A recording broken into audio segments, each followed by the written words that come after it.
Bueno, buenas tardes a todos y a todas, o a todes. La idea de este encuentro es pensar sobre los dispositivos que tuvimos o que hay para recordar la historia. La historia en general, y nos pareció en particular la historia sobre la Guerra Civil Española, y lo que es la historia del posgenocidio y esos dispositivos o tecnologías que se aplicaron para el olvido. Lo que va a hacer Mónica es darnos una cuestión teórica sobre los dispositivos que tiene el genocidio, y después la idea es que todos apliquemos a lo que conocemos de la historia estos dispositivos para ver si han realmente funcionado. Nosotros yo creo que sí, ¿no? Me parece interesante que lo hagamos en forma de conversatorio realmente. ¿Qué es un conversatorio? Es no preguntas que vienen y respuestas que van, sino que podamos entre todos compartir nuestras experiencias en esto, porque la verdad es que el genocidio que se ha cometido en España fue planificado, y sabemos que fue perfectamente planificado porque eso no podía haber ocurrido en todo el Estado español si no hubiese sido así. Y fue terrible, y sin embargo me parece que cuesta recordarlo. Cuando uno no recuerda algo es porque tiene un trauma, y ese trauma, cuando es social, queda inscripto en el miedo individual. Entonces no hay posibilidad de hacer memoria colectiva. Eh, la idea es que con este disparador, o sea, con el disparador de esta tecnología que nos va a explicar Mónica, nosotros podamos aplicarlo a la realidad de España y ver qué podemos hacer para revertir esa situación y llegar a lo que se llama hoy memoria democrática, ¿no? ¿Por qué hablamos de una memoria democrática? Quiere decir que no hay un lugar en la cabeza para recordar. Nosotros lo que hacemos es resignificar cada vez que evocamos un hecho. El hecho lo reconstruimos en el momento en que lo estamos evocando, o sea, cada vez que recordamos, evocamos un hecho, y ese hecho probablemente pueda ser resignificado. Bueno, yo tenía ganas de empezar con una pregunta, si te parece, y creo que es interesante para ver si realmente esto es lo que aconteció. ¿Qué diferencia hay entre genocidio y crímenes de lesa humanidad? Y a partir de eso, que nos cuentes un poco por qué hablamos de tecnología. Bueno, entonces empezamos. Bueno, gracias a los y las que están acá presenciando esta charla de formación, que es nuestro primer proyecto como Círculo de Buenos Aires Provincia de este formato de charlas de formación. Se van a venir con otros compañeros y compañeras que quieran compartir saberes, porque un poco de lo que se trata es eso. Yo soy socióloga y la verdad es que no me he dedicado ni a la investigación ni a la academia, porque la verdad es que nunca me interesó, y bueno, y encontré Podemos, que es como un lugar donde se juntan mis dos pasiones, que son la sociología y la política española, porque es un país que yo quiero mucho, donde viví 5 años, entonces, bueno, acá estoy para eso. A ver, lo primero que hay que decir es que nosotras elegimos esta fecha sin saber o sin acordarnos que el 20 de noviembre de 1975 muere Francisco Franco en España.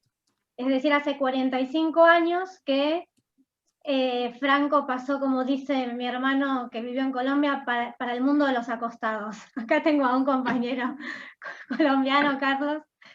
Bueno, sacando la parte graciosa, que es bastante propia de mí, no quería dejar de mencionar el tema de la fecha, porque estamos viendo en Twitter, en Facebook, en redes, que están haciendo misas, 45 años después, están haciendo misas por un tipo que fusiló gente, desapareció gente, torturó gente y encarceló gente. Entonces, siempre creo que todos los que somos del palo nacional y popular nos preguntamos qué le pasa a la gente por la cabeza para defender a un tipo que hizo todas estas cosas. Bueno, un poco la charla viene de eso.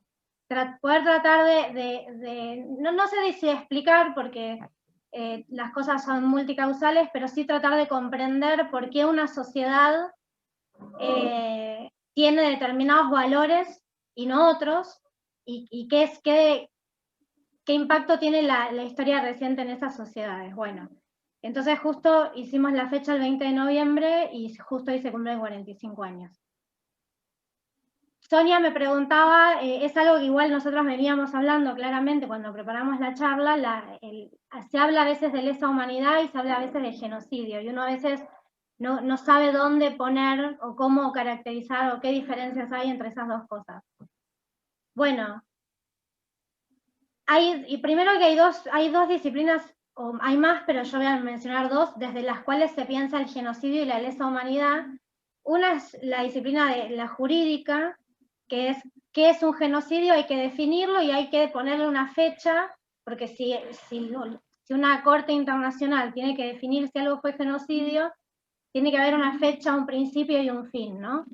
Desde el punto de vista jurídico. Pero nosotras, con Sonia, como ella es historiadora y yo socióloga, queremos pensarlo desde la sociología, el genocidio, que no tiene un principio o un fin, que empieza, bueno, tengo que decir una cosa por ética intelectual, todo lo que yo estoy hablando tiene que ver con un libro de Daniel Feierstein, que es un sociólogo, que escribió varios libros, entre los cuales está El genocidio como práctica social. Yo hice su materia en la facultad, y de hecho mi trabajo final fue sobre el conflicto en Cataluña, que no lo voy a mencionar porque es muy polémico, pero yo lo hice.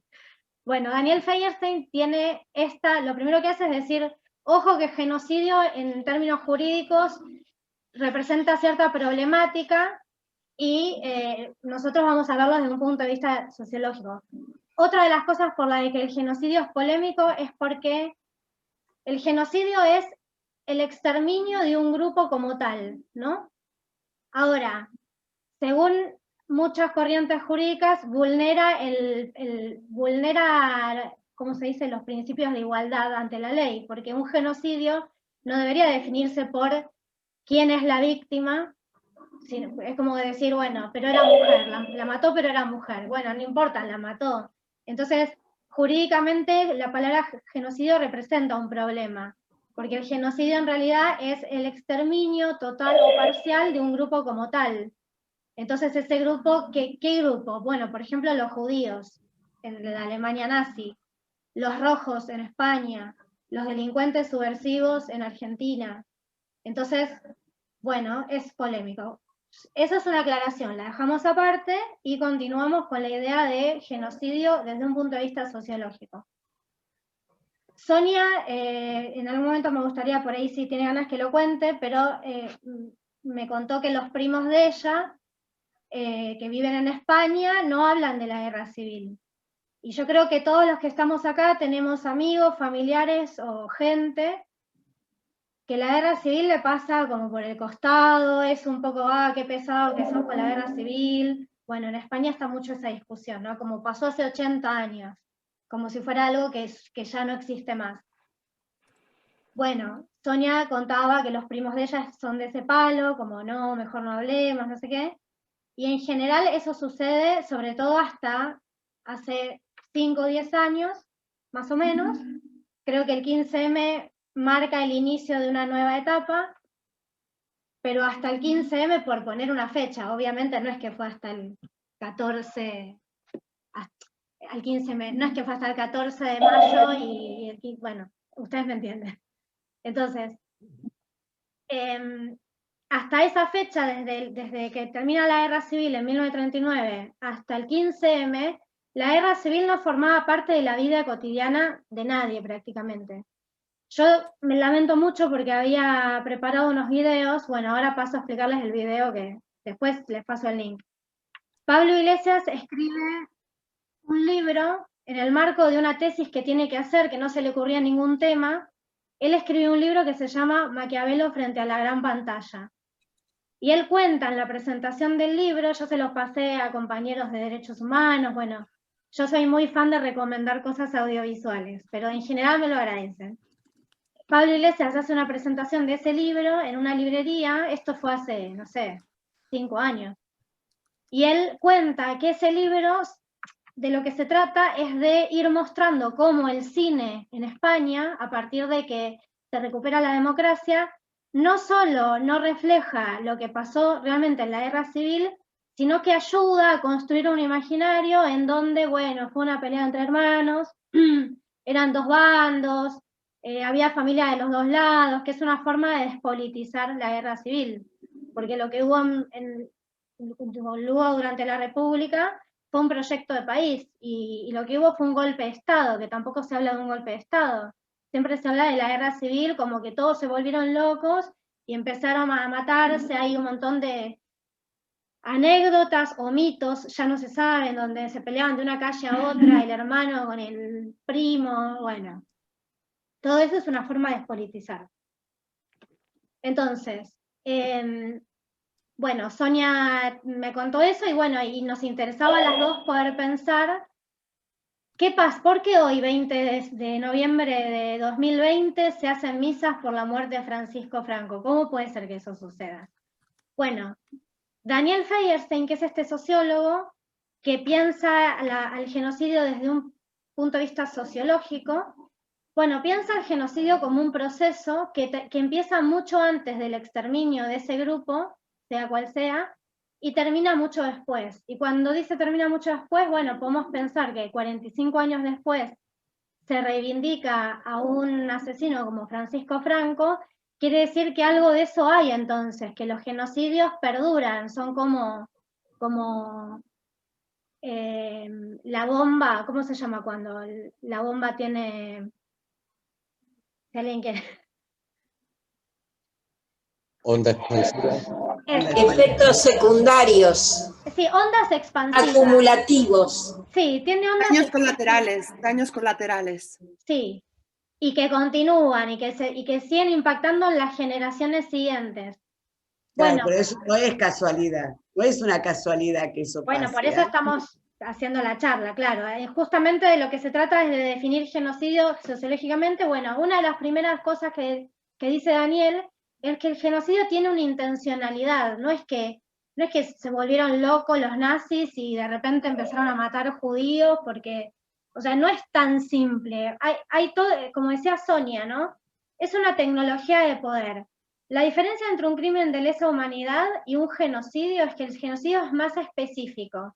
Por eso aplica una tecnología de poder, porque va hacia un grupo en particular, que primero tiene que construir como un enemigo, porque que de hecho esa es la pregunta, creo, desde la Segunda Guerra Mundial hasta acá, la pregunta que nunca se pudo contestar o que se intenta, pero es, ¿cómo puede ser que la sociedad alemana haya visto pasar el nazismo adelante de su cara y no haya hecho nada, ¿no?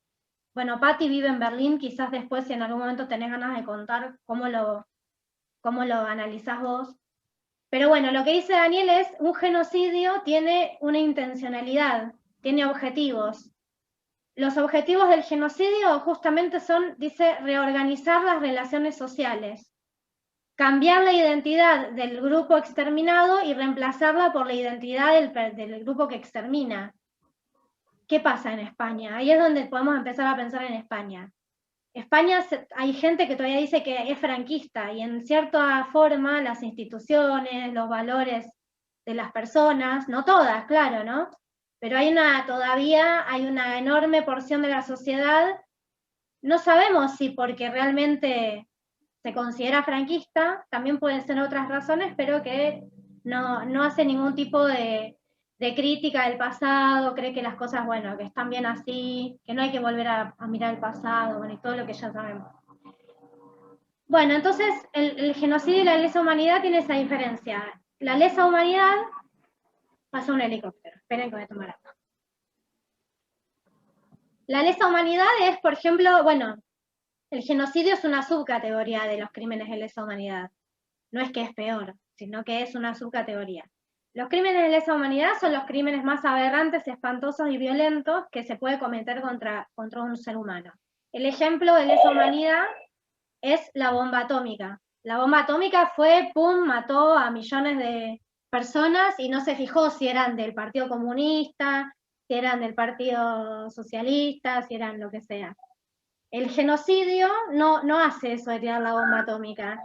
Hace toda una construcción, por eso dice Daniel Feierstein que el genocidio es un proceso de construcción, en donde tiene que empezar a demonizar a un grupo, el que vaya a exterminar, para que la sociedad no diga, no, pará, o sea, te estás pasando un poco con esa gente. Yo hoy cuando estaba un poco como estudiando, releyendo las cosas que quería comentar, pensaba en, por supuesto, salvando las distancias y no quiero comparar ni mucho menos, pero sí me ayuda a pensar es el bullying en las escuelas, ¿no? Cuando hay un chico, una chica o un chique que es acosado por sus compañeros, lo que llama la atención es que el resto de sus compañeros no hagan nada por detener esa violencia. Lo que hacen los grupos de compañeros es quedarse al margen un poco por miedo, porque en realidad, ¿cuál es el mensaje de esos matones que le pegan a un pibe o a una piba o le, no sé, o le insultan o lo que sea? Es un mensaje para el resto también. Es, no seas como esta persona porque te puede pasar esto. Yo pensaba eso cuando estaba releyendo hoy las cosas. Porque no es solamente el miedo ahí. Hay algo que tiene que ver con la construcción de la identidad. O sea, yo elijo al otro como otra edad para odiarlo, porque lo considero extranjero, lo tengo que extranjerizar. Entonces ahí también hay un elemento interesante para poner en el análisis. O sea, ¿quiénes eran los españoles? O sea, cómo se construye esa nacionalidad o ese ser español para considerar a los rojos como por afuera, extranjeros, ¿no? Sí, totalmente. Exactamente, eso es el objetivo de cualquier genocidio, digamos, que es lograr que los rojos son la escoria de la humanidad, que son lo peor, entonces si lo extermino, el que está mirando no va a decir nada.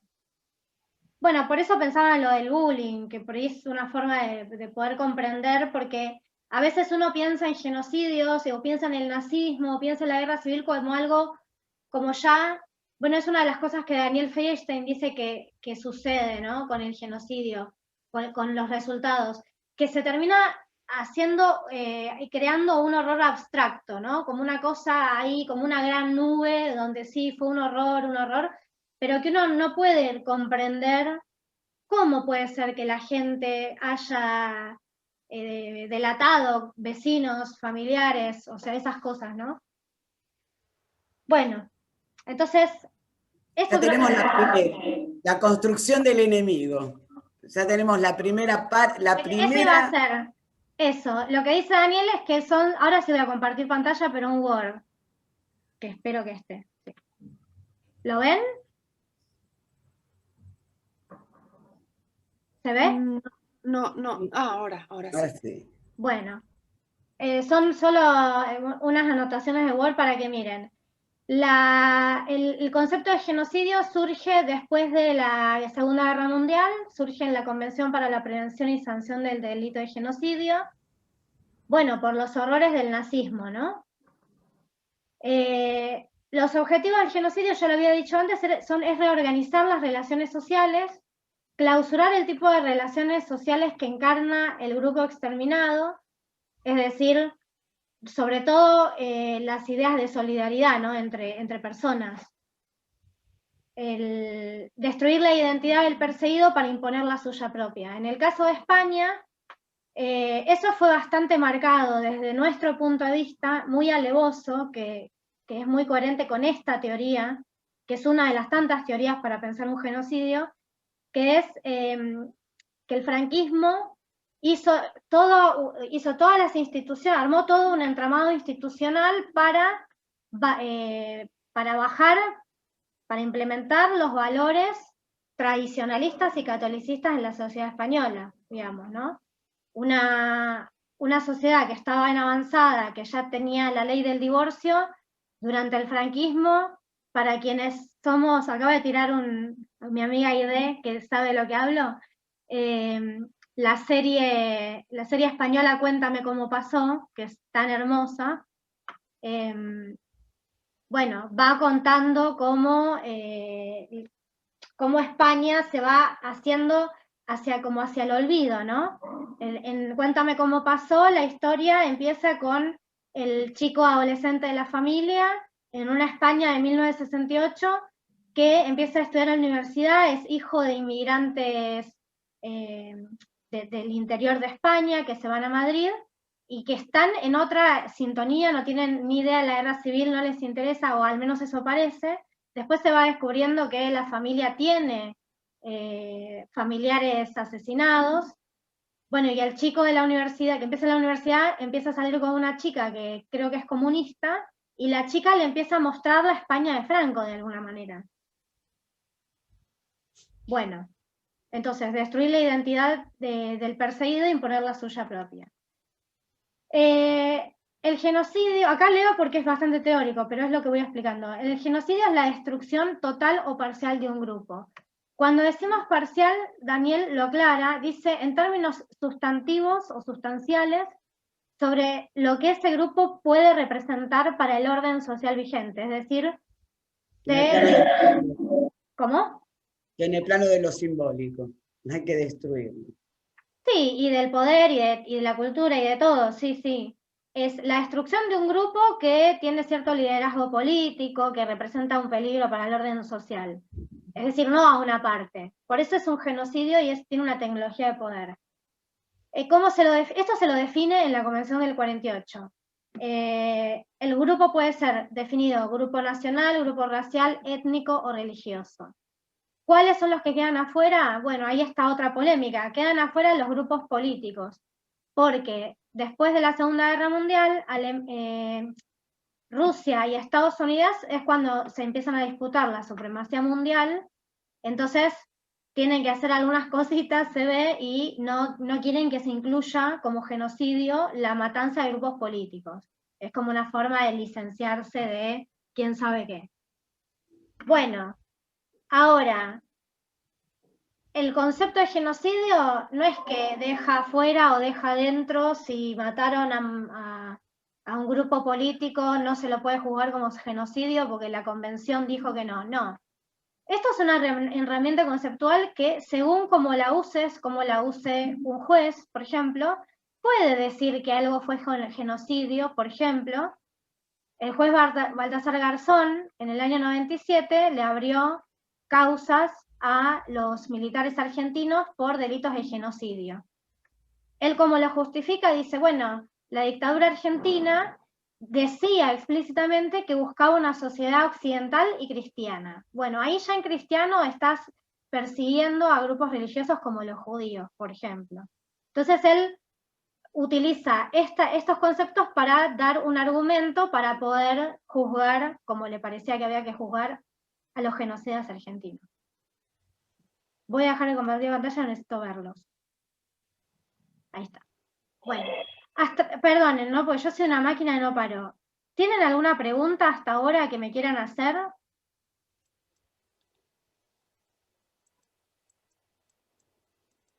No sé si alguien que está muy... Tan rápido no se arma la pregunta. Es que a mí particularmente me interesa y me intriga mucho cómo se legitima el enemigo, digamos, después de la construcción, cómo se lo legitima delante de toda la sociedad. Es un proceso muy, diría, si no fuera exquisito en el sentido de que es como una orfebrería que se hace. Sí. Y que no sé cómo aparece, como pasó en Alemania, como pasó en España. Evidentemente está bien, porque entonces tengo que seguir yendo hacia donde seguía yendo. Lo que dice Daniel es, empieza con la construcción del enemigo, son 6 etapas, dice él. No es que las 6 se dan así en orden, sino que en la realidad lo que sucede es que eso pasa de forma desordenada. Pero como para entenderlo, dice son 6 etapas. La primera es la construcción del enemigo, de un otro, que es la escoria de la humanidad, que es el feo, el sucio y el malo. La segunda etapa es el hostigamiento, acá voy a compartir pantalla. Acá, el hostigamiento. Por ejemplo, en Alemania nazi, en el año 38, sucedió lo que fue la noche de los cristales rotos, en donde se empieza a vandalizar locales, tiendas de propietarios judíos, y el gobierno en ese momento como que se hace la vista gorda, digamos. Bueno, eso ya es hostigamiento. ¿Cómo se logra ese hostigamiento? Bueno, porque previamente hubo una construcción del otro enemigo. Entonces ya la gente pensaba, bueno, qué sé yo, no me interesa mucho lo que les pase a estos, porque estos además son el problema que representan un problema para todos. La tercera etapa, dice Daniel, es el aislamiento. En el caso de la Alemania nazi, claramente fueron los guetos, en donde ya se delimita territorialmente los lugares por donde se puede pasar y por donde no. Y ya está sancionado jurídicamente, no es que se le ocurre al que gobierna, sino que ya hace leyes. Por eso ya ahí requiere todo un entramado institucional. En el caso de Franco, esto lo estoy leyendo porque lo tuve que anotar, Franco entre 1936 y 1947 tuvo más de 180 campos de concentración en España. Lo que dice es que era una gran cárcel, no dice Daniel eso, lo decimos otros. España terminó siendo una gran cárcel, ¿sí? Y yo no sé si ustedes conocen a Pilar Calveiro, que es una politóloga argentina que sobrevivió al centro clandestino más grande de la ciudad de Buenos Aires, que es la Escuela Mecánica de la Armada. Ella escribió un libro que se llama Poder y Desaparición, donde lo que dice es que estos lugares de encierro, los campos de concentración, de exterminio, había algo más. Bueno, los batallones de trabajo, etcétera, no son solamente para amedrentar o clasificar o torturar o encerrar a ese grupo social, sino que es una forma de generar terror en toda la sociedad. Lo que dice Pilar Calveiro es, estos lugares ocultan mostrando, es decir, ocultan, pero de vez en cuando muestran un poquito de lo que hacen, porque es una forma de que la gente tenga miedo. Es una forma de que la gente diga, mejor yo no me meto más en esto, en político, en lo que sea, porque si no me va a pasar eso. El aislamiento es la etapa ya donde se segrega a ese grupo social. ¿Quiere decir que toda la sociedad acompaña en ese momento? No, hay muchos focos de resistencia, hay muchas anécdotas de, por ejemplo, en Polonia, cuando se empiezan a crear los guetos, Polonia, ¿no? No soy una especialista. Bueno, cuando se empiezan o en Alemania, ahí la veo a Zulín. Cuando se empiezan a crear los guetos, hay gente, hay casos, hay películas, hay libros, gente que rompía las reglas, se arriesgaba su vida para ir a darles un pedazo de pan o lo que sea, porque sabían que esa gente estaba pasando hambre. Entonces, no es que toda la sociedad acompañaba, hay momentos de resistencia, obviamente. Bueno, Francisco Franco lo que hace son los campos de concentración, donde va clasificando a los prisioneros, ¿no? Los prisioneros podían ser afectos, lo llamaba él, afectos, dudosos o desafectos. Afectos si eran afectos al régimen franquista, entonces si resultaba que sí, se los mandaba a las filas franquistas para pelear la guerra civil del lado de Franco. Si eran dudosos, se los mandaba a trabajos forzados.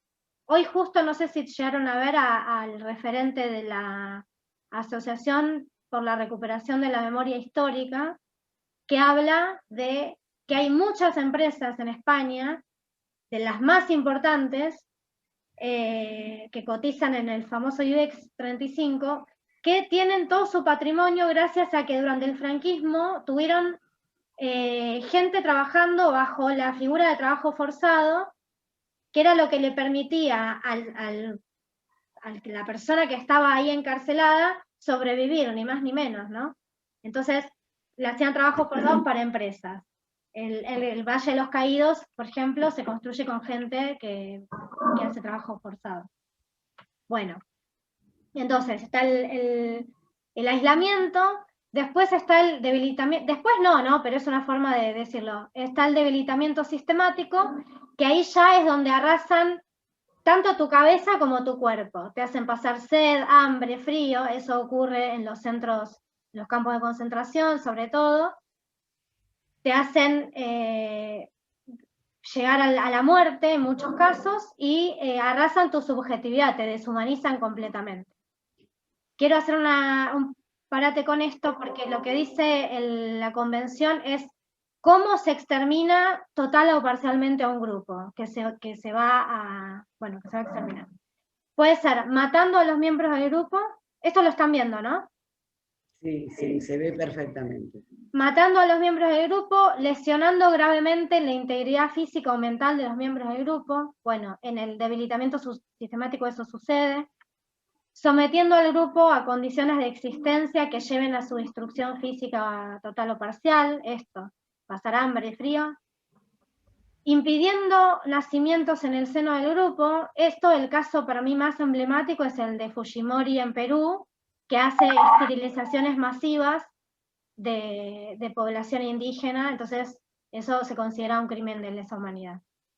Y trasladando, este es el último punto, creo que es el que más se parece al caso español, y el argentino, trasladando por la fuerza niños y niñas del grupo a otro grupo. Yo uno de los videos que iba a compartir es un video que es un documental que se llama Els nens perduts del franquisme, que es los niños perdidos del franquismo, que cuentan cómo los franquistas, en el mejor de los casos, que los niños salían de la prisión, que los metían con las madres y todos los hijos de rojos a las prisiones en España, sino lo que se lo hacía era regalárselo a familias franquistas para que los eduquen bajo los valores católicos y tradicionalistas y catolicistas. Bueno, yo justo había buscado ese video porque uno de los que testimonia, que es un tipo, no sé, 70 años tendrá, cuenta que a él lo cría otra familia. Dice, a mí me quitaron todo, dice, me quitaron mi familia, me quitaron mi identidad y me quitaron la sociedad, dice.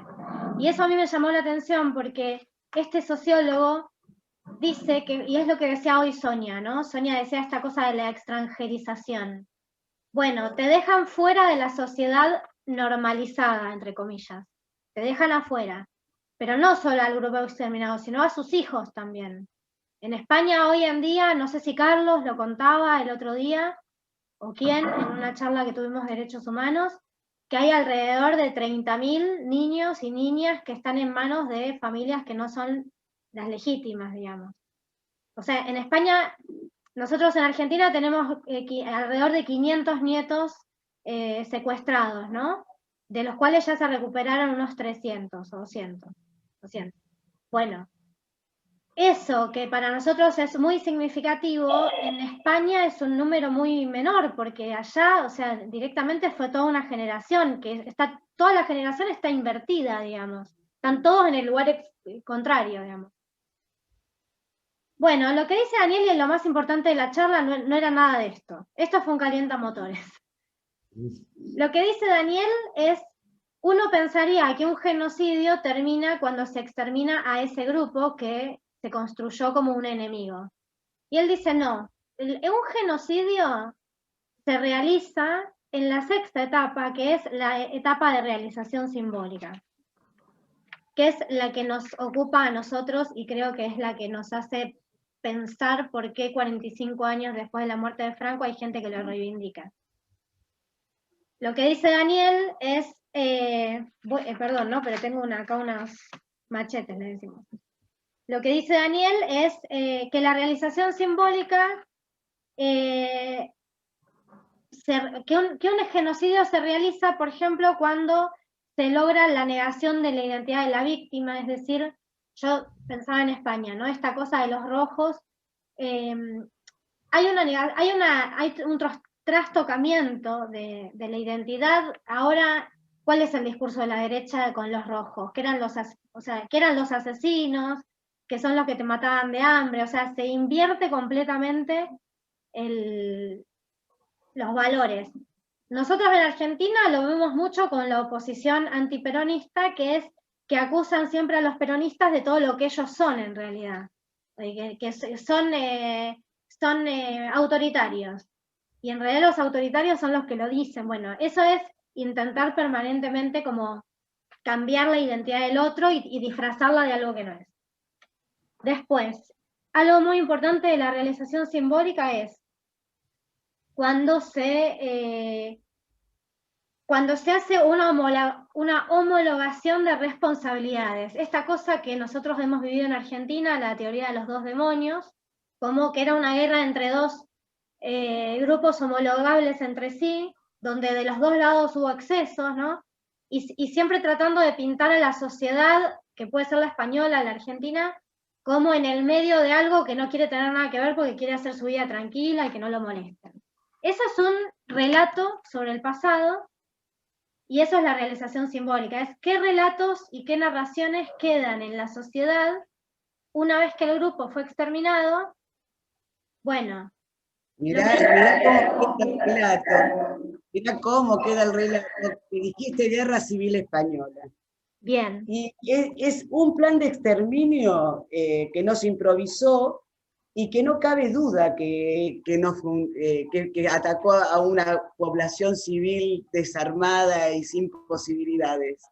Entonces, a lo mejor, una de las cosas que tenemos que empezar a hacer es ya no hablar de guerra civil, porque es homologarla a la teoría de los dos demonios. Exactamente. Entonces, las palabras que tienen una carga simbólica muy fuerte, también, o sea, revisarnos a nosotros mismos en el lenguaje implica este esfuerzo de memoria, esta reconstrucción de la memoria, porque si el genocidio continúa a través de la cuestión simbólica, me parece que nosotros ahora tenemos la obligación de reconstruir la memoria desde otro lugar y empezar a analizar cuáles son los dispositivos que todavía siguen actuando en nosotros cuando nos interpelan, nos hacen interesarnos por nuestra identidad, cuando nosotros mismos empezamos a ver extranjero a otro, ¿no? O sea, esta cuestión de qué nos pasa a nosotros como sujeto ante eso, ¿no? Sí, lo de la guerra civil es muy pertinente y de hecho en esta charla de Pablo Iglesias que yo les hablé de Maquiavelo frente a la gran pantalla, él no dijo teoría de los dos demonios porque es un concepto muy argentino, pero dice un poco esto, ¿no? Esta cosa de la guerra civil se esconde, nadie sabe o poca gente sabe que en realidad fue un golpe de Estado ante un gobierno elegido democráticamente. Lo que predomina en el imaginario es la idea de una guerra civil entre dos bandos, peleas entre hermanos, totalmente desideologizados. Bueno, ahora, hay una cuestión que es muy importante que pensar y que tiene que ver con lo que dice Sonia. No es que los malos hacen que la memoria sea determinada y nosotros los buenos tratamos de luchar, no es así, no hay que pensarlo de forma binaria. Para empezar, nosotros mismos estamos atravesados por discursos, de hecho yo acabo de decir guerra civil, va a pasar mucho tiempo hasta que dejemos de decirlo o que encontremos un nombre más pertinente. Pero todos estamos atravesados por esto. ¿Y por qué? Porque lo que dice justamente Daniel, estoy leyendo, es que no es necesariamente el olvido de lo que pasó, la realización simbólica. Es una resignificación del pasado, pero basada, estructurada en la adaptación que hizo la sociedad ante un trauma tan grande. O sea, la sociedad, como creo que lo dijo hoy Sonia al principio, la sociedad se trauma. Cuando hay una violencia tan fuerte que quiebra 2 generaciones, la sociedad queda traumatizada. Entonces, es una respuesta de adaptabilidad.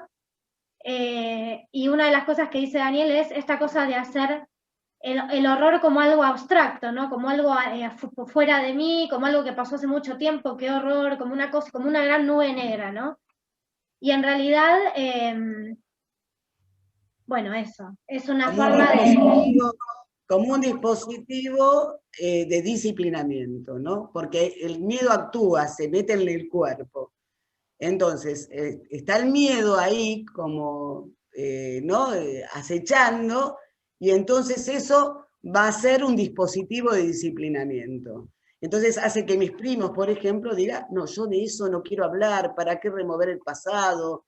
La historia quedó atrás, estamos bien ahora, ¿no? Esta cuestión de no poder, a partir de la disciplina, de lo que debe ser, del sentido común, de crear sentido común, aparecen todas estas cuestiones que no nos permiten reconstruir la memoria. O sea que nosotros tenemos la obligación todavía, después de tantos años, de ver cómo reorganizamos la memoria. Es Sí, ahí. bueno, yo creo que una de las claves, y todos los que estamos en esta sala somos de ese pensamiento, la clave es la política, creo yo. La política es la que hace resurgir de abajo de la tierra esa memoria clandestina, ponerla de nuevo sobre la mesa, es lo que está haciendo Podemos en España, es lo que hizo acá el kirchnerismo con la dictadura y los organismos de derechos humanos, por supuesto, pero en general es la sociedad y los gobiernos si hay voluntad política. Una cosa importante, y para ir cerrando, no me voy a extender mucho más, es que no hay que pensar que la realización simbólica forma parte del plan, eso ya tiene que ver con efectos, como decía, efectos secundarios, con ondas expansivas, que quedan en la sociedad. Más allá de que Franco en España sí armó todas las instituciones, incluso la escuela, los programas educativos, las publicidades, o sea, armó todo un dispositivo cultural y político para que la mujer fuera una mujer en su casa, con valores tradicionales, que la guerra civil no se analizara. Entonces sí hubo desde el Estado una intencionalidad de que esa realización simbólica se implemente. Pero, y por ejemplo lo que decía Pablo Iglesias decía, ¿cómo puede ser que los directores más de izquierda de nuestro país no hayan logrado hacer todavía una película que muestre la realidad, que fue un golpe de Estado, que no hubo exceso de los dos bandos? Él menciona varias películas que yo no vi, pero el otro día Marulla me habló de una, que es la Vaquilla o La Escopeta Nacional. Bueno, él nombra varias películas y dice, parece que criticara y parece que fuera de izquierda, pero en definitiva el sabor que deja es esta idea de que, bueno, menos mal que ya pasó porque estábamos todos peleados con todos, bueno. Otro hecho político fundamental. La necesidad de lograr la unidad nacional, y un Estado-nación necesita de una identidad nacional. Entonces esa identidad nacional deja fuera al extranjero, ¿no? Exacto. Entonces alguien queda fuera, y ese es el enemigo, porque viene a interrumpirte lo nacional. Entonces habría que saber también qué intereses corren en esta cuestión de no llegar a fondo a la crítica o no ver el genocidio español como un genocidio. La lengua de las mariposas, sí. No sé quién escribe, pero es que están escribiendo en el chat y sí, voy leyendo así. La lengua de las mariposas, cuando, sí, yo la volví a ver hace poco. Que los propios vecinos le empiezan a tirar cosas cuando se va, una locura eso.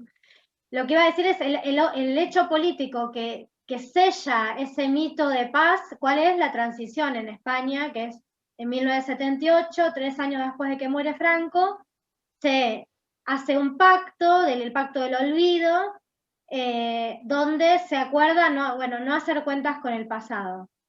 Ahora, para cerrar, el tema del genocidio, uno podría pensar, ¿España no fue un genocidio o España sí fue un genocidio? Según cómo se argumente. Nuestro punto de vista con Sonia es que fue un genocidio en la medida en que el Grupo Nacional, construido como el negativo, fue principalmente el sector de la izquierda, de la República. Después estuvieron bueno, como Pablo Iglesias siempre dice, la comunidad gitana, después hubo un montón de comunidades más, pero en general era ese sector que tenía un proyecto de país más de izquierda, digamos, ¿no? En 80 años, bueno, los primeros 40 años del franquismo, directamente no podías asumirte como rojo porque te llevaba a la cárcel, te sacaban todos los bienes, o sea, fueron 40 años de terror, de expoliación, de robo y de amedrentamiento, con políticas públicas franquistas, digamos. Entonces, todo eso nos lleva al día de hoy, digamos, ¿no? Que 45 años después de que muere Franco, se lo recuerda todavía como, vaya, bueno, ahí está el tema de la realización simbólica. Se le asume una identidad que no es, se lo nombra como el gran organizador, el mito, el que trajo paz a España, está el mito de la seguridad social, de que la inventó Franco. Bueno, igual hay mucha gente de España que me gustaría escuchar, no sé. Acá hay un montón de comentarios en chat. Si quieren, la idea era que eso lo dijeran, que lo contaran. La idea era, a lo mejor, o lo que nos habíamos planificado, era ver cómo estos dispositivos actuaban en la historia que cada uno tiene de lo que le pasó, en la familia, o la historia que uno tiene en la cabeza todavía, en el sentido de ver cómo se puede, de alguna manera, establecer alguna relación que nos saque del trauma, porque si no salimos del trauma siempre va a estar este olvido forzoso, ¿no? Que la psique y el conjunto social se niega a recordar. Esa puede ser la respuesta de por qué después de tantos años de democracia todavía no tenemos memoria democrática. Bueno. Yo quería decirte, Moni, respecto de la presentación de la vez pasada, no sé si lo sabes, pero bueno, es bueno aclararlo. Los guetos. Sí, eso me quedó, sí. Dale. No nacieron con la Segunda Guerra Mundial. Los guetos son una formación urbana que datan de la Edad Media. Hubo guetos en Venecia. Generalmente eran los judíos en Europa, pero no solamente los judíos.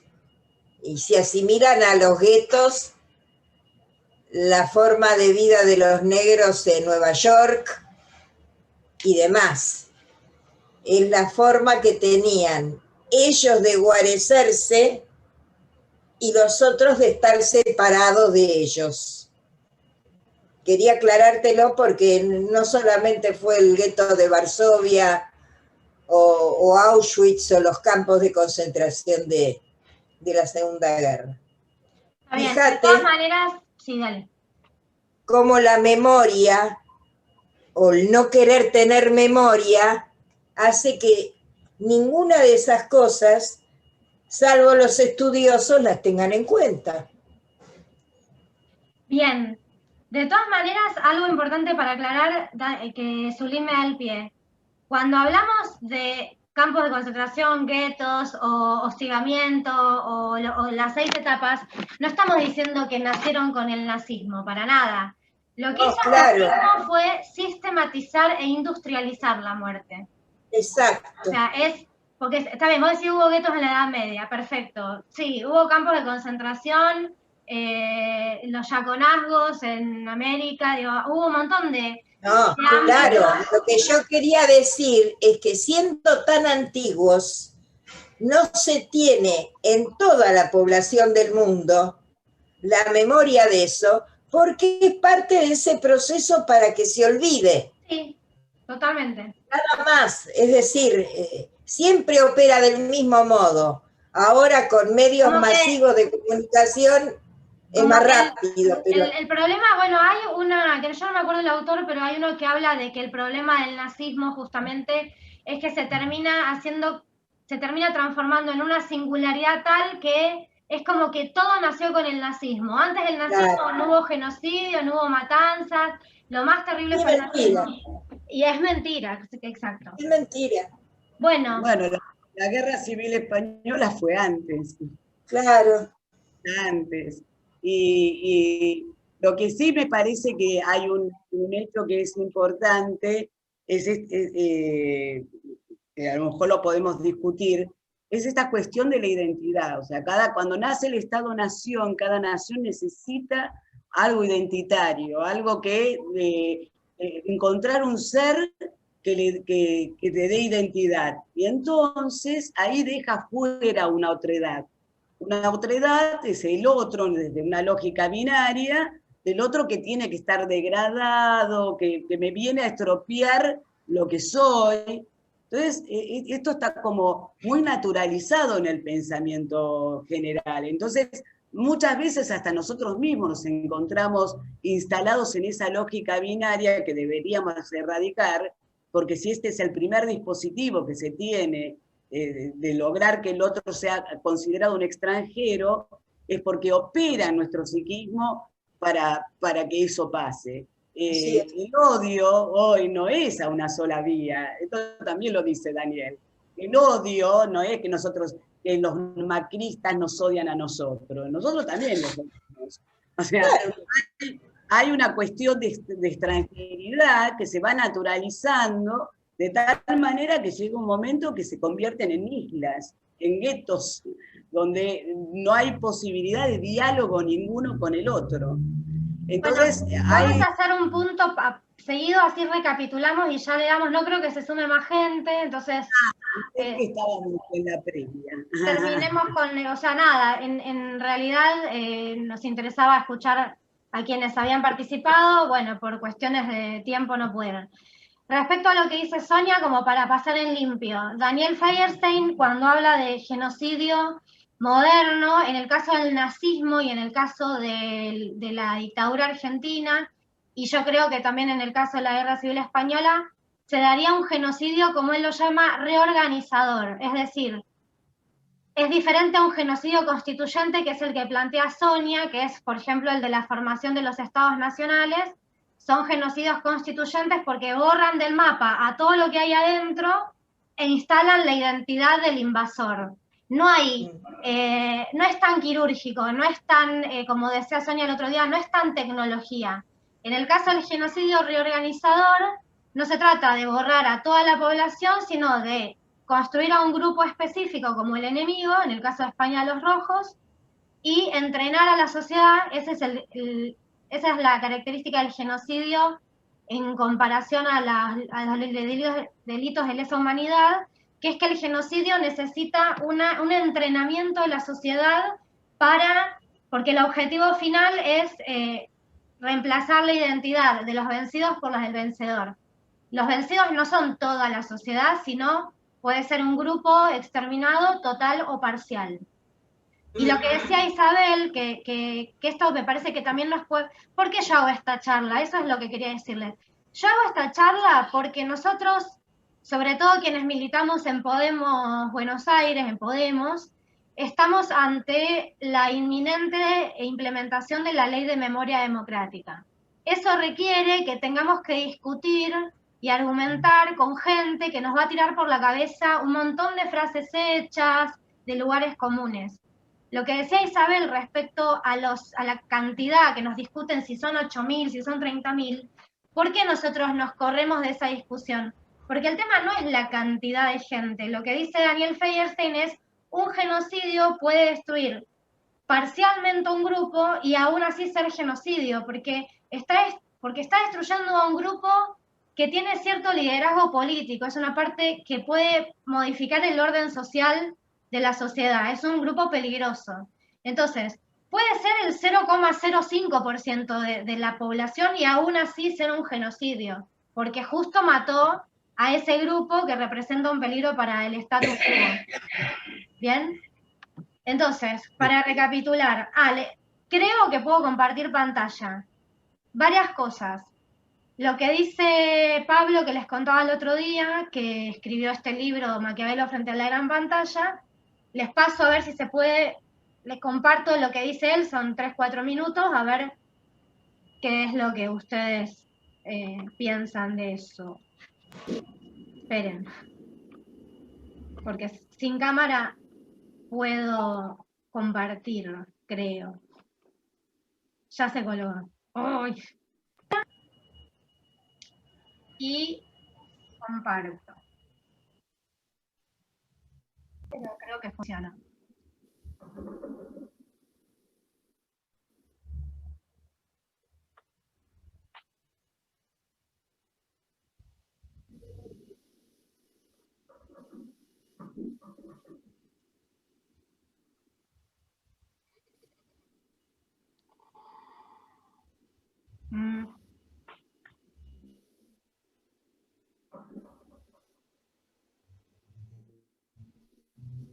Démosle unos segundos. No sale, Moni. Vamos a esperar, porque recién se pudo. Vamos a esperar unos segunditos.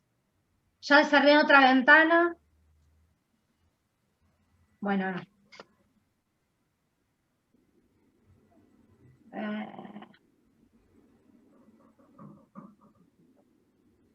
Bueno, no. ¡Ay, Dios!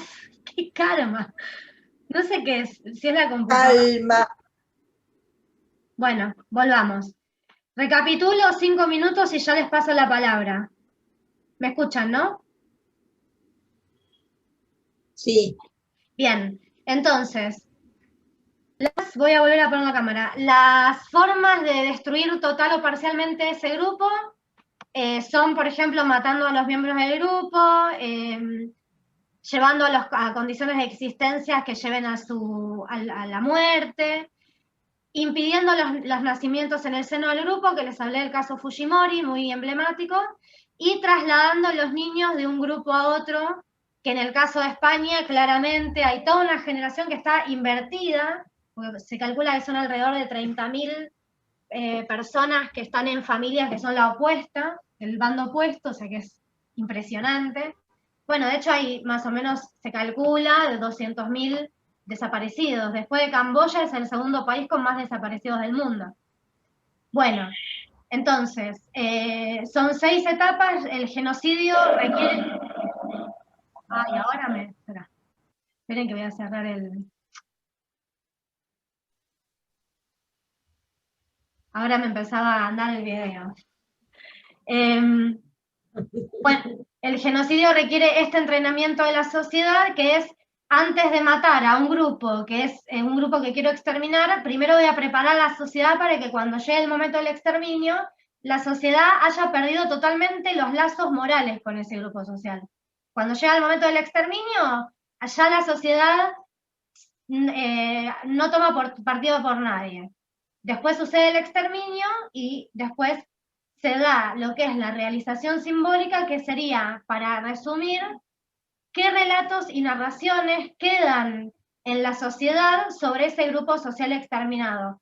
Lo que dice Daniel es, no necesariamente la realización simbólica es un olvido total de lo que pasó, no es necesariamente el olvido total, no es una amnesia general, es una resignificación del pasado, adaptado a lo que decía Sonia, a la tolerancia que tiene cada uno para lidiar con ese pasado. Entonces se adapta el discurso y el relato a lo que uno puede soportar. Entonces ahí tenés a una generación entera de españoles que hasta piensan que uno exagera un poco, bueno, no creo que haya sido tan malo el franquismo, nos dio la seguridad social, nos trajo la paz, bla, bueno, todo eso. Si querés, Sonia, transmití la pregunta de tu amigo que es sociólogo. Ahí Daniel toma el concepto de Kant, de lo simbólico y lo real, ¿no? O sea, lo real es aquello que nosotros no podemos bancarnos en lo cotidiano, porque es tan doloroso.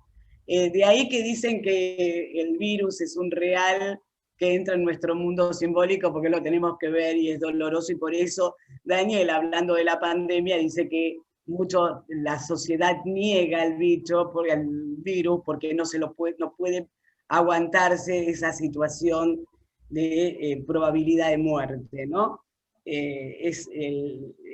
Analizando la situación de acá también hace la misma traspola los conceptos de Lacan a la cuestión sociológica. Me parece, lo que dice la pregunta que me hacía Marcelo Gómez, que es sociólogo de la UBA, que es profesor de la UBA, ahora está presentando un libro, es muy interesante porque dice, hace 30 y pico de años que hay democracia. ¿Cómo es que todavía no... y ganaron los vencidos, digamos. La sociedad española no votó de nuevo a la derecha. Entonces, ¿cómo es que todavía sigue existiendo estos dispositivos que siguen produciendo efectos? Porque hay mucha gente que hoy no quiere recordar esa guerra. Entonces decía, ¿por qué no se cambiaron esas instituciones o esos dispositivos, esa misma tecnología que se fue haciendo para llegar al genocidio en estos tantos años que han pasado desde la guerra, ¿no? Y me pareció una pregunta fabulosa en ese sentido. Entonces digo, bueno, a ver, vamos a ver qué pensamos de los dispositivos y trabajar entre todos a ver qué nos parece esta pregunta, qué nos dispara, qué es lo que se piensa si me sobre permiten, lástima que no está Marcelo, porque sería un debate interesante. Yo no, para empezar, el Partido Socialista Español post-franquista no tiene absolutamente nada que ver con el Partido Socialista Obrero Español de antes del franquismo. Eso ya muestra cómo el vencedor impuso la identidad, transformó los valores del otro. De hecho, el Partido Socialista, el PSOE y el PP, que gobernaron desde la transición hasta ahora que hubo un primer gobierno de coalición progresista, no hubo ninguna diferencia prácticamente en las políticas económicas que fueron neoliberales y que estallan justamente con el 15M. Toda la despolitización de la sociedad española tiene que ver con que no encontraron ninguna diferencia entre el Partido Socialista y el Partido Popular, siendo que uno supuestamente representa a la izquierda y otro la derecha. Entonces yo creo que ya ese primer desdibujamiento de identidad de un partido tradicional de España es uno de los primeros signos de que efectivamente los relatos y narraciones ganaron del lado de los vencedores. A ver, si uno lo compara con Argentina, en Argentina igual es una linda discusión que si Lili tiene ganas de darla, porque ella me acuerdo que cuando hablamos en un Zoom de derechos humanos, ella planteaba algo que plantea mucha parte de la sociedad, que es, en Argentina, ¿quién logró el imaginario de memoria, verdad y justicia? Yo soy partidaria de pensar que sin un Estado que baje las políticas públicas, no hay memoria, verdad y justicia, por más que haya 200.000 grupos de derechos humanos. Es lo que ocurre ahora en España. España no es que no hay nadie reclamando por los desaparecidos, está la Asociación de Recuperación por la Memoria Histórica, que viene dando una batalla marginal, pero lamentablemente hasta que el Estado no implemente políticas sistemáticas que usen las instituciones para bajar a nivel educativo, digo, sin eso, la Asociación por la Recuperación de la Memoria Histórica puede estar 100 años intentando... Igual los derechos humanos en la Argentina fueron el reservorio de esa historia. Totalmente. Una lucha constante, no es que la cuestión de la memoria acá aparece con la bajada del cuadro de los... No existe uno sin el otro, esa es mi posición, claro, no existe uno sin el otro. La posibilidad, las condiciones de posibilidad que le dan que estos organismos de derechos humanos hayan todo el tiempo combatido esos relatos de la dictadura. Lo que pasa es que fueron 7 años de dictadura y las madres con una constante lucha a nivel nacional e internacional que no se les puede negar y a los organismos de derechos humanos. No, está clarísimo, está clarísimo. Entonces, yo creo que eso provocó que hubo un reservorio de otro relato. No es que se borró sí, fue una el relato. trinchera impresionante. Entonces, y no hubo tanto tiempo de distancia, porque me parece que eso también es otra explicación que se le puede dar a lo que ha pasado en España, que fueron muchos años de franquismo. O sea, muchos años que se van enquistando las mismas prácticas sociales. Entonces, desde este punto de vista uno puede hacer hasta una revolución, pero que si no se cambian las prácticas no hay revolución ninguna. O sea, ¿qué puedo decir? Podemos cambiar el poder, pero si no hay un cambio de instituciones, de organizaciones, de prácticas concretas, se cambia de amo. No hay Bueno, un pero ahí cambio. está a lo que iba. Se necesita voluntad política y el acceso a las instituciones del Estado. Eso es lo que yo digo. En Entonces, España, nosotros, ¿por esa qué estamos en pelea. Podemos? ¿Por qué estamos en Podemos? Porque pensamos que desde el gobierno se va a poder lograr tener una memoria democrática en todo el país, digamos. Que es lo que trae el Estado es la posibilidad de que ese reservorio que vos decís se pueda bajar, sistematizar a toda la sociedad. Porque, hola Carlos, porque las abuelas solas, digo, y dieron una batalla impresionante, pero no se necesitó de un Estado para bajar todo eso que ellas llevaban adelante para que la sociedad, por ejemplo, se educara bajo los valores democráticos. Hoy, yo en la escuela secundaria no veía la dictadura prácticamente, no teníamos 24 de marzo, para nada. No. Yo en los 90 te estoy diciendo, no fue hace 2 siglos, hace 20 años, yo en la secundaria iba a un colegio público, para nada, excepto algún colegio muy progresista. Ah, se está por terminar. Ah, entramos al mismo... Claro, porque esta es gratis. Dijo que no, sí. Ah, bueno, si no entramos a la misma. Bueno, perdón, ¿no? Le damos la palabra a Sonia, ¿qué te parece? ¿A alguien que quiera intervenir sobre algo que pensó? No sé quién quiere.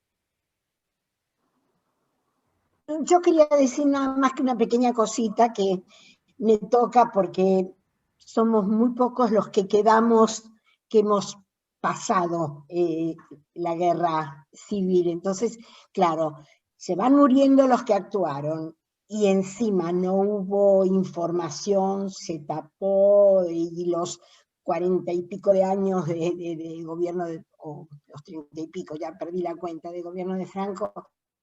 Eso ha sido catastrófico para esta memoria. Por suerte, bueno, hay descendientes que quieren recuperar restos y que están haciendo todo lo posible, pero pasa eso, yo creo, también el tiempo que ha transcurrido y que ya han muerto tantos que actuaron en la guerra, así que supongo, la no sé desaparición si física de quienes han vivido eso, evidentemente impacta.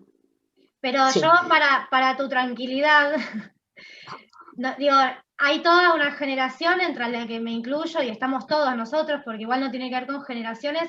Yo creo que es la política, no solo el Estado, la voluntad política, como es un partido como Podemos, por ejemplo, no importa que hayan pasado 80 años, el tipo empieza a reivindicar, reivindicó al último sobreviviente de Auschwitz, de otro campo de concentración. Lo reivindicó en vida, o sea, Podemos está haciendo un montón de pasos y yo creo que la justicia va a llegar. Es cuestión de como decía Sonia, de las prácticas sociales. Sí, por suerte, esa es la fuerza y lo que estamos viendo ahora tras la presencia, sí, de Pablo. Es una esperanza.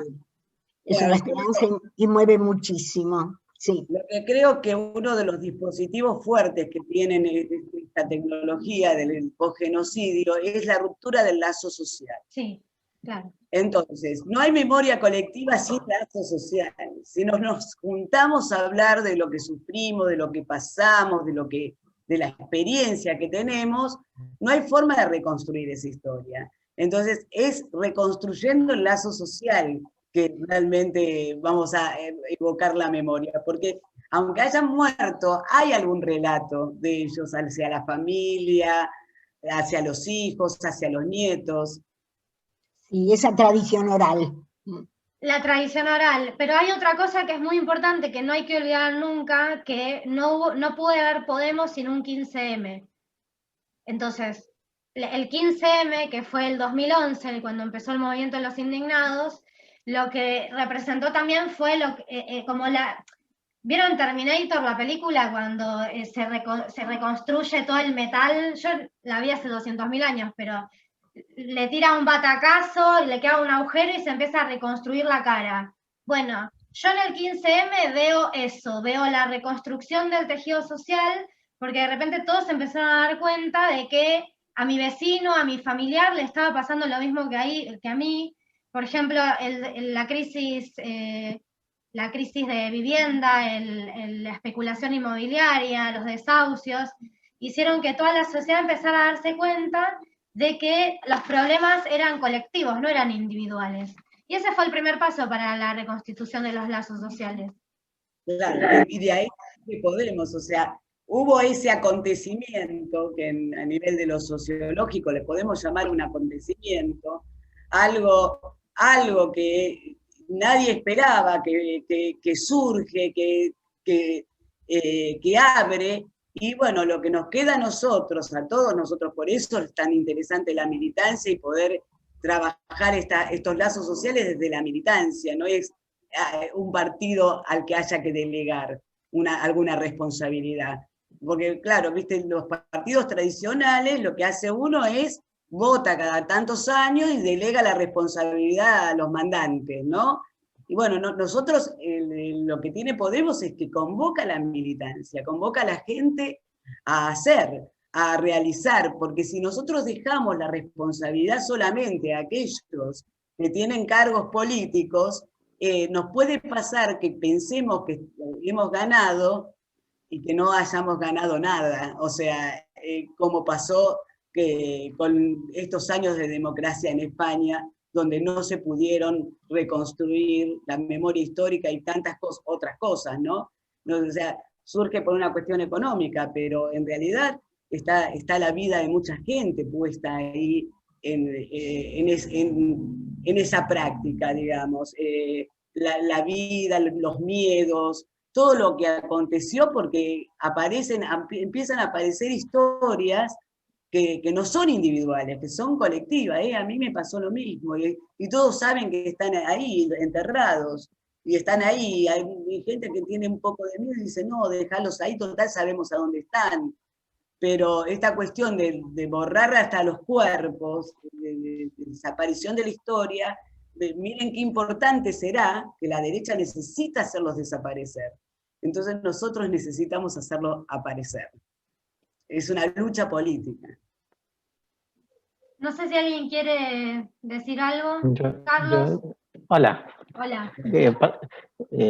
Para los que no me conocen, me llamo Carlos Romero, soy colombiano. Yo he estudiado un poco el tema español. Hay varias cosas al respecto. A mí me parece que lo fundamental, o sea, lo que determina la historia de España, digamos, del siglo XX, tiene que ver con la derrota de la izquierda, ¿cierto? O sea, el problema de la construcción de la memoria, o sea, la memoria se rompió porque la izquierda fue derrotada, que no fue lo mismo que pasó en Argentina. En Argentina los militares fueron derrotados, no fueron derrotados por la izquierda argentina, pero salieron derrotados por el tema de Malvinas, por ejemplo. Claro, sí, eso. Pero en España el tema fue mucho más fuerte, o sea, la derrota fue brutal, el partido, la izquierda española fue casi que acabada. El Partido Comunista Español, que era el partido que tuvo más fuerza durante la guerra, fue un partido donde la gente que quedó fueron muertos, los otros exiliados, eso ahí no quedó nadie. Cuando el partido se empezó a reconstruir, la persona que lo empezó a reconstruir tampoco fue la persona con mayor coherencia. Yo no sé si ustedes han leído algo sobre Carrillo. Santiago Carrillo, sí. Entonces eso hizo que haya sido muy difícil. Sin embargo, después de la muerte de Franco y durante todos esos años, hubo una reconstrucción que fue lenta, pero que fue relativamente constante. Y a mí me parece interesante, por ejemplo, del Partido Socialista, del PSOE, el Partido Socialista Obrero Español, es un partido también que internamente tiene muchas contradicciones. Si uno mira una figura como este señor Rodríguez Zapatero, es un tipo muy interesante, ¿no? Y lo que ha venido haciendo Rodríguez Zapatero después de que salió del gobierno español, o sea, él ha estado, por ejemplo, no sé si saben el tema respecto a Venezuela, él ha estado apoyando al gobierno venezolano de una forma bien interesante. Eso hace que las reconstrucciones, aun cuando sean lentas, se van dando, y en la medida en que se logra articular una izquierda fuerte y unida en España, pues se van a poder reconstruir todas estas políticas de memoria y verdad, y reconstruir la historia española como tal. Sí, tendré que leer más sobre Carrillo para poder debatir. Yo leí una entrevista que hay un libro que se llama Entrevista con la historia de Oriana Fallaci, no sé si lo conocen. Para que lo anote, ¿cómo es? ¿Entrevista? Entrevista con la historia de Oriana Fallaci. Oriana Fallaci es una periodista italiana de centro derecha, pero ella entrevista a los líderes del mundo de finales de los 60 y comienzos de los 70. En esa época, o sea, Franco todavía estaba vivo, pero estaba que se moría más o menos. Y dentro de la gente que entrevista a un par de españoles. Dentro de ellos entrevista a Santiago Carrillo. Es una entrevista bien interesante. La voy a ver. A ver, Lili dice, el caso de España es parecido a Chile, no a Argentina, porque derrotaron un gobierno de izquierda. Mis dos temas más grandes de que me emocionan son Chile y España, y coincido plenamente con Lili con eso, porque la conciencia de clase del pueblo chileno antes de Pinochet era algo impresionante. Y hoy Chile es re neoliberal, queda gente allendista, pero en términos generales. Pero bueno, Lili, con política, la diferencia entre Chile y España, lo que yo pienso es que en Chile todavía no hay un liderazgo político que tome las consignas de los estallidos populares y las traduzca en un proyecto político. En cambio en España el 15M, porque también uno dice, bueno, pero fue el 15M. Bueno, fue el 15M y después fue Podemos, que pudo sintetizar en un proyecto político las exigencias y las demandas de una sociedad que estaba cansada de las políticas neoliberales, tanto del PSOE como del PP. Vamos a esperar que en Chile pase lo mismo. Toma tiempo, ¿viste? Acá pasó en el 2001 esa ruptura y tomó tiempo hasta que se pudo canalizar, y aparecía casi como una casualidad, porque en realidad se derrota la dictadura militar recién en el 2001, o sea, no hubo derrota de los militares, acá cayeron por sus propias idioteces y por lo malo que hicieron, o sea, no hubo, el pueblo argentino no llegó a derrotar a los militares con la democracia de Alfonsín. Sin embargo, yo tengo la hipótesis de que el peronismo no ganó ahí porque no le garantizaba impunidad había un pacto de impunidad con los militares. Y entonces la gente eligió a Alfonsín y por eso hubo lo que se llamó el juicio a la Junta, que nosotros, la verdad que es histórico, nos quejamos porque todavía estamos teniendo los juicios, está todo lento, pero fue histórico eso, el juicio a la Junta. Sin embargo, vos date cuenta que hubo idas y vueltas con respecto a los derechos humanos. La ley del punto final, después el levantamiento de los militares, hasta el último negacionismo de Macri, porque no nos olvidemos que en los últimos 4 años Macri dijo no son 30.000 y volvió al negacionismo, o sea, que nunca se gana, o sea, el día que dejemos de luchar, la memoria se pierde de nuevo. Es algo, nosotros tenemos que tomar, hay una conciencia subjetiva que tenemos que empezar a trabajar, que no es algo que en algún momento podemos descansar, es toda la vida estar trabajando. Pero es lo que dice Álvaro García Linera, luchar, vencer, caerse, Levantarse, ese es nuestro destino. Nacimos del lado equivocado, ¿o no? No, Elegimos estar del lado de los buenos, digo. Perdón, María Isabel, vos querías decir algo más, porque ella, bueno, yo vi la entrevista que le hicimos, le hicieron compañeros de Podemos, ella nació, aunque parezca un apéndice, yo te digo, te juro que le mostré tu entrevista a un amigo y le digo, ¿cuántos años le das a esta mujer? Me dijo 60 y pico. Nació en plena guerra civil, María Isabel. Entonces, Tengo 84 cumplidos hace poco. ¡qué maravilla! No, es una maravilla, te juro. Una maravilla. Impresionante. Somos jóvenes. Desde que la Organización Mundial de la Salud cambió la categoría, somos jóvenes. Sí, pero Es igual, verdad. aparte mirá los lentes modernos Es que verdad. usan. Sí. Bueno, María Isabel Además nació en hay plena que guerra civil. sentirlo. Claro. Hay que sentirlo también para ayudar a aparecerlo. El cuerpo, sí, el espíritu tracciona al cuerpo. Sí. Bueno, y ella, Sí. nada, no sé, no quiero repetirlo en la entrevista, pero... ¿Dónde naciste? Yo nací en Madrid el septiembre, 12 de septiembre del 36. Y bueno, fue muy difícil para mi madre también, porque bueno, todos mis dos hermanos habían nacido como se acostumbraba en la casa. Pero bueno, por seguridad, porque bueno, mi mamá había tenido siempre partos difíciles, entonces fue a parar a un sanatorio, y bueno, ley de Murphy, le fue horrible, porque además de parto complicado, que se moría, pues, que tenía que suplicar a los milicianos que necesitaban un medicamento, y no hay medicamento, es todo para los heridos de guerra, bueno, hasta que al final se conmovieron, pasó una nodriza, no sé en quién me llevaba en brazos, y le dijeron, ¿esa es la nena de la señora que se está muriendo? Sí, bueno, entonces denle mostil y no, atiéndanla. Pero claro, era mi madre y 20.000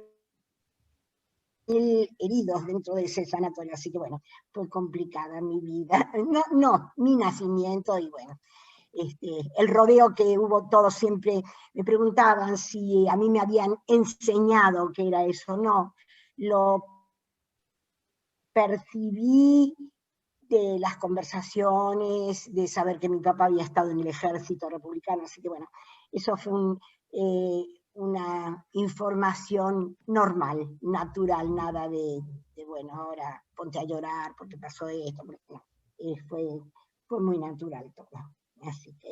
Bueno, vos estás tomando el trabajo ni más ni menos que de recuperar la memoria en honor a tu familia. Bueno, lo que está haciendo Sonia también. ¿No querés contar lo de tus primos? Sí,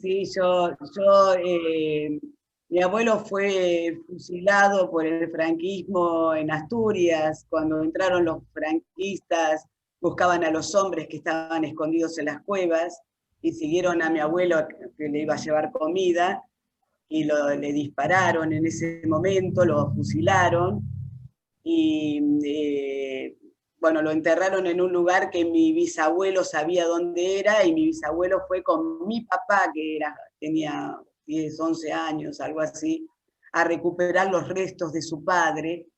Encontraron en el bolsillo 3 monedas con los impactos de los pedrigones, que las tengo en mi poder, esas 3 monedas. ¡Qué reliquia!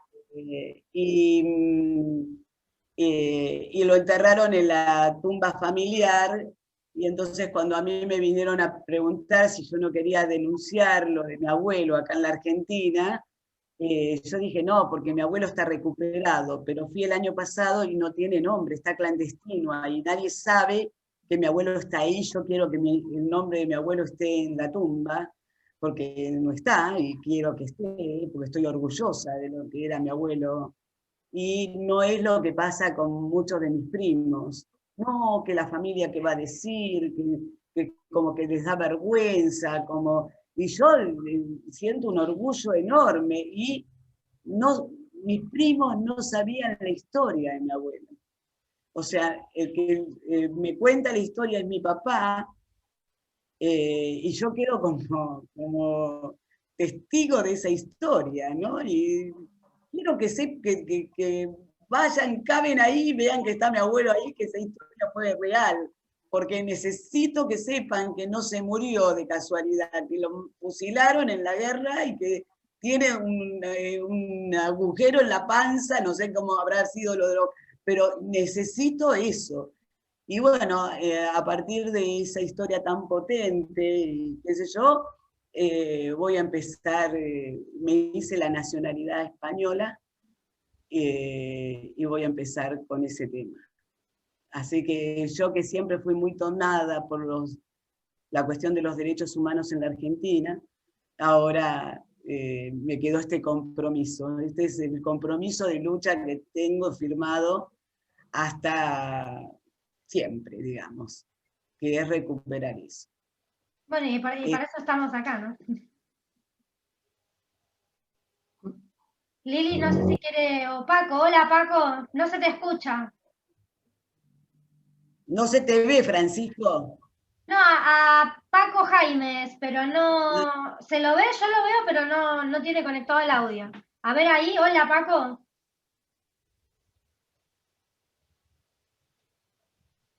No, es una foto lo que tiene. No, estaba andando. Y No, no es una foto, está detenida la imagen, pero no es una foto.